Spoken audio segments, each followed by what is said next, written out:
नमस्कार दोस्तों, स्वागत है आपका हमारे YouTube चैनल पर। और आज हम आ चुके हैं एक नए वीडियो के साथ जिसमें हम लोग डिस्कस करेंगे स्टैटिक वेरिएबल के बारे में कि स्टैटिक वेरिएबल क्या होता है। ठीक है, तो स्टैटिक वेरिएबल क्या होता है कि सबसे पहले पहला पॉइंट जो हमारा वो डिक्लेरेशन है।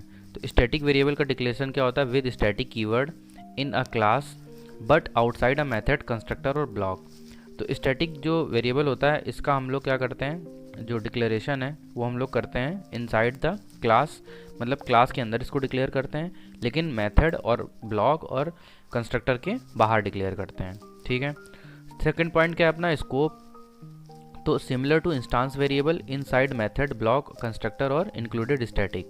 मतलब ये कहाँ कहाँ पे एक्सेस करा जा सकता है, इसका क्या क्या स्कोप है? तो देखो, क्लास के अंदर इसका स्कोप रहता है, मेथड के अंदर भी इसको एक्सेस कर सकते हैं, और ब्लॉक के अंदर भी और कंस्ट्रक्टर के अंदर भी हम लोग इसको एक्सेस कर सकते हैं। अब इसको मेमोरी कब मिलती है? When memory get allocated when we run program and class file is loaded. जब हम लोग प्रोग्राम को रन करते हैं और क्लास फाइल क्या होती है, लोड होती है, तो वेरिएबल क्या होता है, एलोकेट हो जाता है, उसको मेमोरी मिल जाती है, और जैसे ही जो क्लास फाइल होती है वो gets unloaded, variable gets destroy, तुरंत वेरिएबल क्या होता है, डिस्ट्रॉय हो जाता है। स्टोर्ड मेमोरी की बात करते हैं तो नॉन हीप मेमोरी और स्टैटिक मेमोरी में इसको क्या करते हैं, हम लोग स्टोर करते हैं इसकी वैल्यूज़ को। डिफ़ॉल्ट वैल्यू क्या होती है? सिमिलर टू इंस्टांस वेरिएबल, जैसे कि मैंने उसमें बताया था कि इसकी डिफ़ॉल्ट वैल्यूज़ क्या होती हैं कि इंट, जैसे मान लो इसकी 0 है, बूलियन की फॉल्स है, स्ट्रिंग की नल है। अगला पॉइंट अपना है कि हाउ टू एक्सेस। सो हम लोग इसको कैसे एक्सेस कर सकते हैं? डायरेक्टली एक्सेस कर सकते हैं, by using class name use कर सकते हैं, और बाय यूजिंग ऑब्जेक्ट रेफरेंस के भी इसको हम लोग यूज़ कर सकते हैं। ठीक है, तो अब आप लोगों को ये जो 6 पॉइंट्स थे अच्छे से समझ आ गए होंगे। तो अपने एक फ़ाइल क्रिएट कर लेते हैं। यहाँ पे फाइल क्रिएट करते हैं हम लोग अपनी वेरिएबल के नाम से। तो अपनी फ़ाइल क्रिएट करते हैं सबसे पहले, और यहाँ पे अपनी क्लास क्रिएट हो गई वेरिएबल के नाम से। और हम लोग क्या करते हैं, इसको थोड़ा सा जूम कर लेते हैं। ठीक है, जूम करने के बाद में हम यहाँ पे आपको बताएंगे आज जो इंटरव्यूअर पूछता है कि किस तरीके से जो ये इंस्टांस वेरिएबल और स्टैटिक वेरिएबल, इनको मेमोरी किस तरीके से एलोकेट होती है और ये किस तरीके से बिहेव करते हैं जब हम लोग ऑब्जेक्ट को क्रिएट करते हैं। तो सबसे पहले हम क्या करते हैं, एक स्टैटिक वेरिएबल यहाँ पे क्रिएट कर लेते हैं। और स्टैटिक वेरिएबल क्रिएट करते हैं तो हम लोग कीवर्ड का यूज़ करते हैं, जैसा कि अभी हमने बताया स्टैटिक। और यहाँ पे मैंने क्या किया, इंट एज इक्वल्स टू, यहाँ पे मैंने वैल्यू दे दी 10।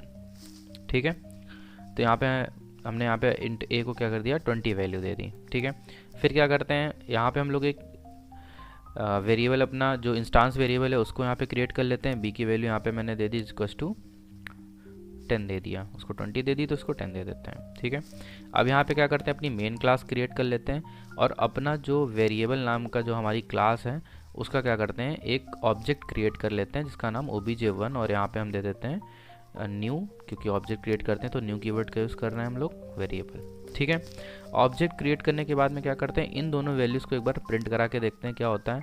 तो मैंने कहा कि ऑब्जेक्ट 1 में जो हमारी डॉट ए वैल्यू है उसको प्रिंट कर दो। फिर मैंने कहा system dot out dot print L N की मदद से हमने कहा कि ऑब्जेक्ट जो 1 है हमारा, ठीक है, उसमें जो बी है उसको प्रिंट कर दो। तो इन दोनों के आउटपुट आप लोग गेस करके कमेंट में लिखिए क्या आ सकते हैं। मैं क्लास को रन कर रहा हूँ और इन दोनों के आउटपुट क्या आएंगे एक बार आप गेस करिए और फटाक से कमेंट बॉक्स में लिखिए। तो जैसे कि यहाँ पे देखिए मैंने इन दोनों को रन किया तो हमारे आउटपुट क्या आ रहे हैं, 20 और 10 आ रहे हैं। ठीक है, सो आई होप आप लोगों ने सही गेस किया होगा। तो ये तो रहा, हम लोगों ने सिंपल इनको क्या करा, आउट प्रिंट करवा दिया। अब क्या करते हैं, हम लोग एक चीज़ ट्राई करते हैं कि हमने क्या करा, इन दोनों की वैल्यूज़ को चेंज कर दिया। मान लो obj में जो वैल्यू है उसको कर दो जो हमारी है obj में वैल्यू है उसको कर दो 2000। ठीक है, 2000 करने के बाद में जो obj हमारी डॉट बी में वैल्यू है, obj1 डॉट बी में जो वैल्यू है उसको क्या कर दो, 1000 कर दो। ये चीज़ समझ आई। अब क्या करते हैं, ये चेंज करने के बाद में हम लोग क्या करते हैं, इनको एक बार प्रिंट करा के देखते हैं कि क्या वैल्यू आएगी। तो मैंने किया यहाँ पे obj1 डॉट यहाँ पे ए को प्रिंट करवा लिया। फिर इसके बाद में मैंने system dot out dot print L N का मदद से यहाँ पे हमने obj1 डॉट बी को प्रिंट करवा दिया। तो अब यहाँ पे इसके तो हमारे जो आउटपुट आए थे वो यहाँ पे मैं लिख देता हूँ। 10 आया था इसका, ए को मैंने 10 नहीं इसको 20 आया था, 20 ले रखा था, और बी को यहाँ पे जो हमने माना था वो हमने माना था 10।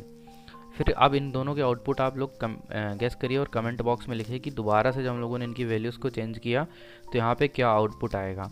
तो जैसे मैं इन लोगों की वैल्यूज़ को चेंज करता हूँ, अपनी क्लास रन हो रही है, तो यहाँ पे देखिए एक्सपेक्टेड आउटपुट क्या है, उसका पहले का आ रहा है 20 और 10 और इसका आ रहा है 2000 एंड 1000। मतलब कहने का जो हम लोगों ने यहाँ पे वैल्यूज़ को चेंज किया है इस जगह पे, तो यहाँ पे आउटपुट हमारा आ रहा है। अब क्या करते हैं, यहाँ का भी हम आउटपुट यहाँ पे लिख देते हैं। तो ये हमने जब इसको चेंज किया तो ये 2000 आ रहा है, और इसको जब हमने चेंज किया तो हमें क्या आ रहा है, 1000 आ रहा है। ठीक, अभी तक इतने प्रोग्राम में आई होप कोई प्रॉब्लम नहीं हुई होगी। ठीक है, अब मैं क्या करता हूँ कि एक ऑब्जेक्ट और क्रिएट कर लेता हूँ। ठीक है, दूसरा ऑब्जेक्ट क्रिएट कर लेता हूँ। तो मैंने यहाँ पे obj2 के नाम से एक ऑब्जेक्ट क्रिएट कर लिया, और ऑब्जेक्ट क्रिएट करने के बाद में सिंपल सा मैंने क्या करा, इन दोनों वैल्यूज़ को हमने ऑब्जेक्ट 2 से क्या कराया कि सिंपल सा कुछ नहीं, बिना चेंज किए हुए मैंने कहा इनको ज़रा प्रिंट कर दीजिए कि ए को भी प्रिंट करा दीजिए। तो ऑब्जेक्ट ने कहा ठीक है भैया प्रिंट करवा देते हैं। तो मैंने obj2 भी लिया और यहाँ पे क्या करा, बी को प्रिंट करवा दिया। अब क्या करते हैं, अब इन दोनों का आउटपुट एक बार बताइए आप क्या आएगा। ठीक है, तो हम लोगों ने अपनी क्लास को रन कर दिया है, और इसका आउटपुट तो आप ज़रूर बताइएगा कि क्या आएगा। तो जैसे हम लोग अपनी क्लास को रन करते हैं तो यहाँ पे आउटपुट देखते हैं कि पहले का तो 2000 आ रहा है, जैसा कि हम लोगों ने यहाँ पे चेंज किया था स्टैटिक का, लेकिन ये इंस्टांस का आउटपुट 10 कैसे हो गया, जबकि यहाँ तक तो देखो यहाँ पे 1000 प्रिंट हो रहा था और यहाँ चेंज भी हो चुका है। ठीक है, लेकिन यहाँ पे हमारा आउटपुट क्या आ रहा है, 10 आ रहा है। तो अगर आपका आउटपुट यही आ रहा है तो वेरी गुड, और नहीं आ रहा है तो भी वेरी गुड, क्योंकि अब इसमें हमें पता चल जाएगा कि ऐसा आउटपुट यहाँ पे 10 क्यों आया इसका, जबकि हमारे पास तो इसका 1000 है चेंज करने के बाद, तो ये 10 क्यों दे रहा है। तो इसके लिए हम लोग चलते हैं थोड़ा नोट्स में और थोड़ा पढ़ाई लिखाई करते हैं। तो यहाँ पे क्या करते हैं हम लोग, यहाँ पे देखिए मैंने तीनों को यहाँ पे मैंने थोड़ा सा लिख रखा है कि स्टैटिक को हम लोगों ने क्या ले रखा था, एक बार यहाँ से चेक कर लेते हैं। स्टैटिक को हम लोगों ने 20 लिख रखा है, तो थोड़ा सा इसमें चेंज कर लेते हैं। यहाँ पे हम लोगों ने स्टैटिक को क्या बना रखा है, 20 कर रखा है। ठीक है, जो स्टैटिक था हमने a = 20 असाइन कर रखा है, और जो हमारा ऑब्जेक्ट 1 था, ऑब्जेक्ट 1 में हम लोगों ने b को क्या कर दिया था, पहले तो हमारा b क्या था, 10 था। देखो यहाँ पे पहले हमारा b क्या था, 10 था। फिर हम लोग जब ऑब्जेक्ट क्रिएट कर रहे हैं तो वैल्यू यहाँ पे हम लोगों ने उसकी चेंज करके b की क्या कर दी थी, 1000 कर दी थी। तो हमने क्या करा कि पहले ऑब्जेक्ट के साथ देखो यहाँ पे 1000 वैल्यू दी गई है। ठीक, और फिर जब हम लोगों ने दोबारा से इसको प्रिंट कराया obj2 को b को, तो यहाँ पे इसने क्या कर दिया, 10 प्रिंट कर दिया। तो मैंने दूसरे ऑब्जेक्ट के साथ जब प्रिंट करा तो यहाँ पे 10 वैल्यू आई, तो मैंने यहाँ पे देखो उसको लिख रखा है कि obj2 ने उसने क्या करा, 10 प्रिंट कर दिया और यहाँ पे 1000 प्रिंट कर दिया। अब ऐसा क्यों हो रहा है तो थोड़ा ये समझ लेते हैं। तो यहाँ पे हम लोग क्या करते हैं, एक सर्कल बना लेते हैं कि एक ये हमारा स्टैटिक वेरिएबल है, और ये क्या है, हमारा ऑब्जेक्ट 1 है, और ये हमारा ऑब्जेक्ट 2 है। ठीक है, तो अब ध्यान से सुनिएगा कि ऐसा क्यों हुआ है कि वहाँ पे वैल्यू हमारी 10 आ गई है और यहाँ पे हमारी क्या कहते हैं 20। तो 20 नहीं थी, अब चेंज करने वाली वैल्यू हम यहाँ पे लिख लेते हैं, जो हमारी वैल्यू थी चेंज वाली। तो चेंज वाली वैल्यू हमारी क्या थी, 2000 थी, जब हम लोगों ने नीचे से वैल्यू को चेंज कर दिया था। ठीक है, तो इतनी चीज़ क्लियर हो गई। तो अब क्या करते हैं कि यहाँ पे जब ये वैल्यू आई तो अब हम लोग क्या करेंगे, अब समझिए इसको बात को, कि जो जो हमारे स्टैटिक वेरिएबल होते हैं, इनको क्या होता है कि ये मेमोरी को केवल एक बार क्या करते हैं, एलोकेट कर लेते हैं, वो भी ऑब्जेक्ट से अलग। तो इन लोगों ने क्या करा, स्टैटिक जो वेरिएबल है उसने अपनी क्या करी, एक मेमोरी एलोकेट कर ली अलग, और जिसमें हम लोगों ने वैल्यू को चेंज कर दिया था, तो वो वैल्यू यहाँ पे चेंज होकर 2000 यहाँ पे फिक्स हो गई थी।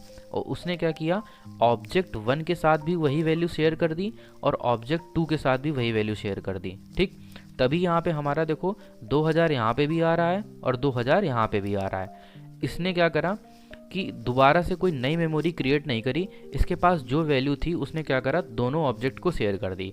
अब यहाँ 2 ऑब्जेक्ट हों चाहे 2000 ऑब्जेक्ट हों, फ़र्क नहीं पड़ता है। स्टैटिक वेरिएबल अगर आप डिक्लेयर कर रहे हैं तो वो एक बार मेमोरी एलोकेट करेगा, वो भी अलग एलोकेट करेगा सबसे, और वहीं से क्या करेगा, अपने रेफरेंस को सारे ऑब्जेक्ट्स में क्या करेगा, बांट देगा।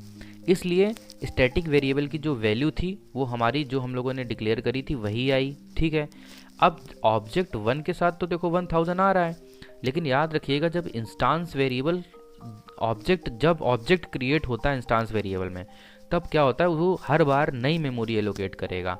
अब इसी जगह मैं एक ऑब्जेक्ट और क्रिएट कर लूँ तो एक नई मेमोरी वो फिर से जो इंस्टांस वेरिएबल होते हैं वो क्रिएट करते हैं। तो यहाँ पे क्या है, जैसे ही उसने क्या करा, मैंने यहाँ पे ऑब्जेक्ट दोबारा से क्रिएट किया, तो इस यहाँ पे तो रेफरेंस पास हो गया स्टैटिक का, लेकिन यहाँ पे क्या हो गया, कि उसने तुरंत क्या करा, एक नई मेमोरी ब्लॉक क्रिएट किया और वो तुरंत पहुंचा यहाँ पे जहाँ पे हम लोगों ने इसको ग्लोबली डिक्लेयर करा था। तो यहाँ पे जो वैल्यू पड़ी थी 10, वो उठा के क्या कर ली, वहाँ पे उसने नई मेमोरी में स्टोर कर लिया 10। सो अब आप लोगों को अब समझ आ गया होगा कि यहाँ पे हमारा 2000 यहाँ पे 10 क्यों आ रहा था। ठीक है, तो ये क्वेश्चन घुमा के पूछ लेता है इंटरव्यूअर, आपसे प्रोग्राम बनवा देगा या बना के दे देगा, कहेगा बताइए वैल्यू क्यों ऐसी आ रही है। तो आप वहाँ से सिंपल सा आंसर कर सकते हैं कि जो स्टैटिक वेरिएबल होते हैं उन्हें केवल एक बार मेमोरी एलोकेट करते हैं और अपना रेफरेंस अलग अलग जितने भी ऑब्जेक्ट हो उनको पास कर देते हैं। उन्हें कोई लेना देना नहीं होता कि आप कितने ऑब्जेक्ट बना रहे हैं, वो अपना रेफरेंस सबको अलग अलग दे देंगे। लेकिन अगर हम लोग इंस्टांस वेरिएबल की बात करते हैं तो वो जब भी इनको ऑब्जेक्ट क्रिएट करोगे एक नई मेमोरी वो क्रिएट कर लेंगे। सो अब आप लोगों को ये चीज़ें अच्छे से समझ आ गई होंगी। अगर आपको वीडियो अच्छा लगा हो तो वीडियो को लाइक करें, चैनल को सब्सक्राइब करें और अपने दोस्तों में भी शेयर करें। और ये जो नोट्स हैं आपको ये मिल जाएंगे जैसे ये प्लेलिस्ट कंप्लीट होगी। और तब तक मिलते हैं, बाय बाय, जय श्री राम।